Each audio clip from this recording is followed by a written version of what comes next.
makilala. Binigyan mo ng pag-asa. Ang buhay ko'y bigla na lang nagbago.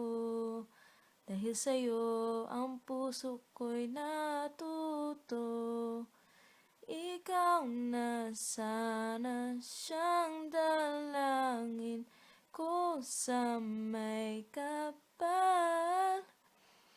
Mahal kita simula pa nung una. Sana'y mahal mo rin ako.